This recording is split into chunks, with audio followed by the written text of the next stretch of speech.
Welcome, everyone, and thanks for tuning in to our Alexa European Marketing Flash Briefing. It's great to be together again via this podcast. And I understand that we have a lot of new listeners, right, Paul? That's exactly right, Anna. A warm Barcelona welcome from our team for those of you joining us via Spotify, Apple Podcast, SoundCloud, or Podbean. As we entered the studio, you also told me that we have some very special listeners, all the way from Australia. Indeed. G'day, mates. Hailing not only from the Big Smoke, large cities, but also from across the continent, the Northern Territory, New South Wales, South Australia, and Victoria. Welcome. Well, you know, the fans from Down Under are a big part of the Eurovision Song Contest. So, we hope that what we share about European marketing and innovation will interest you just as much. Oh, without a doubt. Today we'll be interviewing an extraordinary person, visionary, innovative, and very, very human. I'm talking about Andrew Funk, founder of Homeless Entrepreneur, who will challenge all of us to get out of our comfort zones and use our talents to truly make a difference. We'll be right back.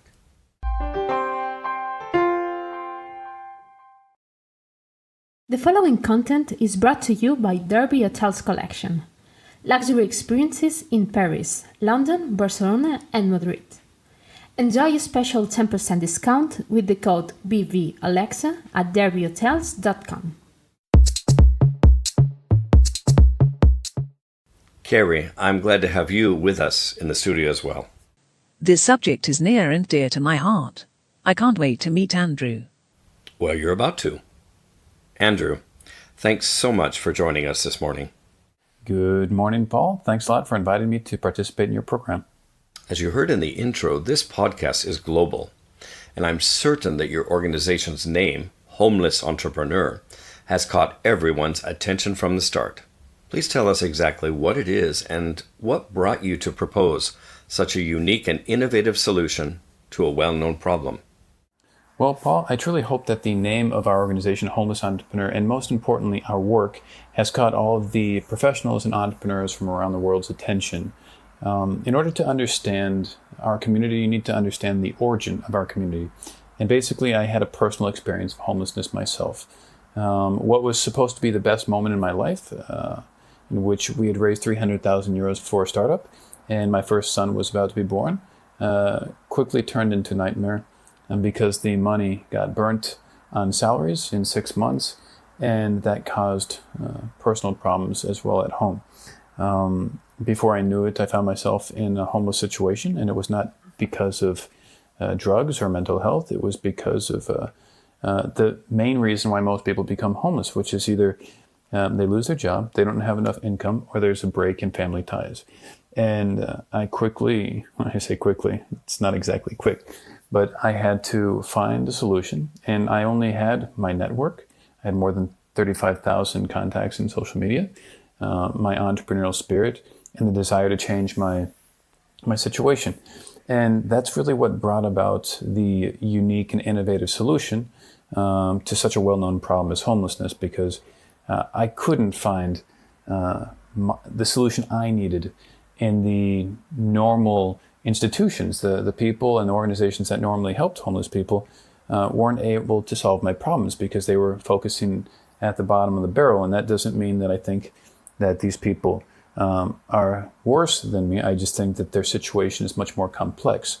So when you've entered homelessness because of your situation, it's much different than if you were born into it or if you've been in a chronic state of homelessness. So I did what was natural to me, and I decided to create an organization to solve the problem that was the closest at heart at that time.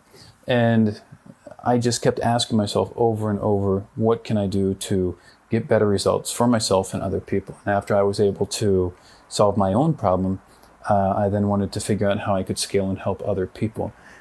Since that, which was in 2016, we have successfully helped 15 people become active working citizens, able to pay for their own rent, and we've helped 57 people that were homeless improve their situation as well. So that's pretty much a very brief explanation to how we came up with the solution.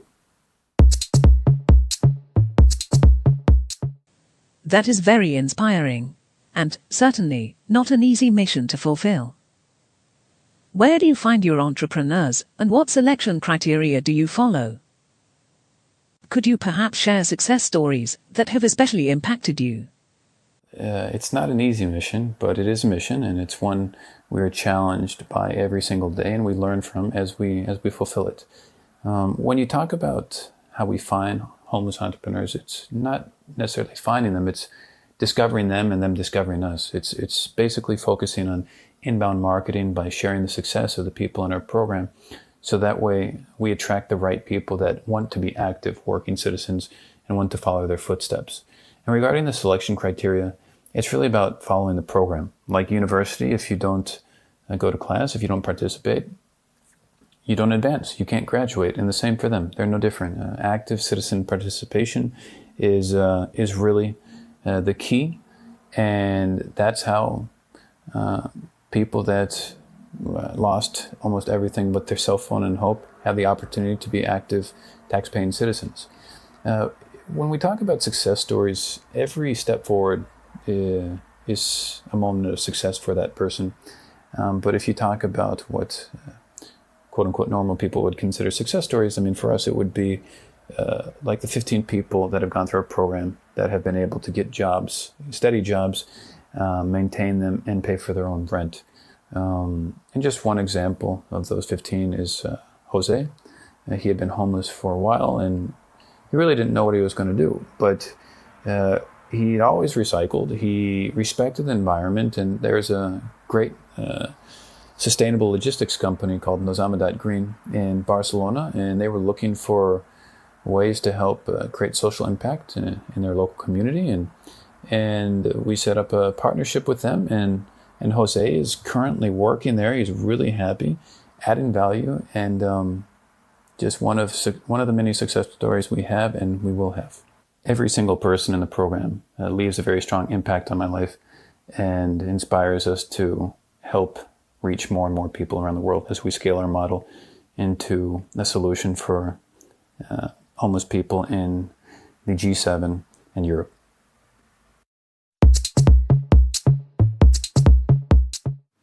Andrew, I'm Anna, Paul's co-host. We believe very strongly in responsible business, making a difference in the world through marketing. Do you have any advice for our listeners who might wish to follow your example?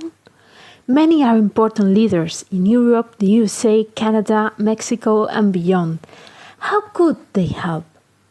Hello, Anna. It's a pleasure to meet you. And I believe very strongly as well in responsible business and in harnessing the power of marketing for good. And if I had to give advice to listeners who might wish to follow my example or join us, I would just tell them to first ask themselves what they would do and what they would need if they found themselves in that situation. Many times we guess, but we're just not sure. And the biggest disconnect that exists, that is really an information gap, is the fact that we don't really know what homeless people are going through.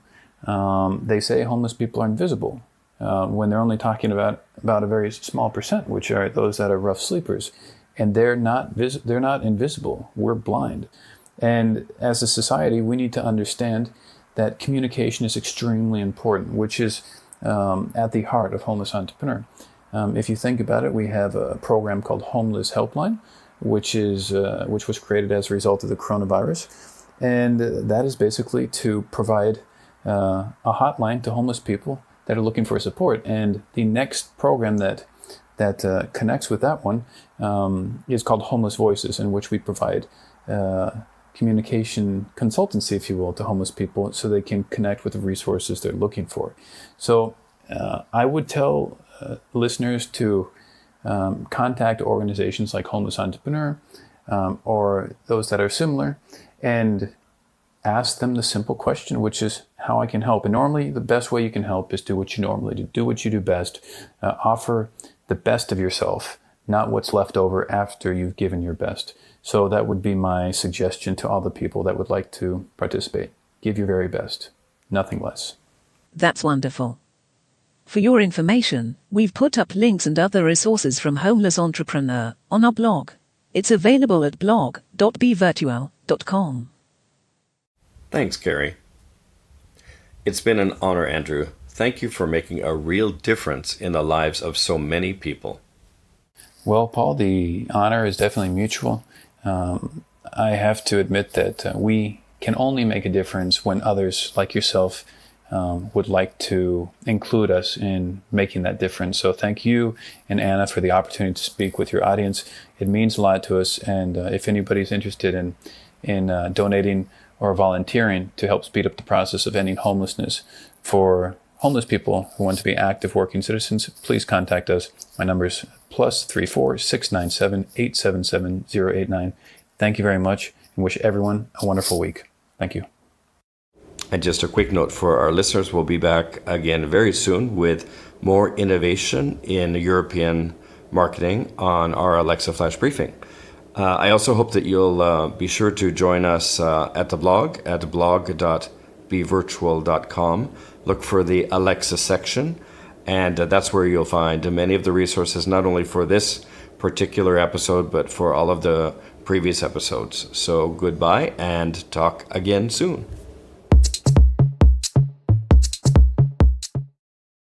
This flash briefing is brought to you several times a month by Barcelona Virtual, a European internet pioneer. To visit us, type the letter B together with virtual.com. That's bvirtual.com.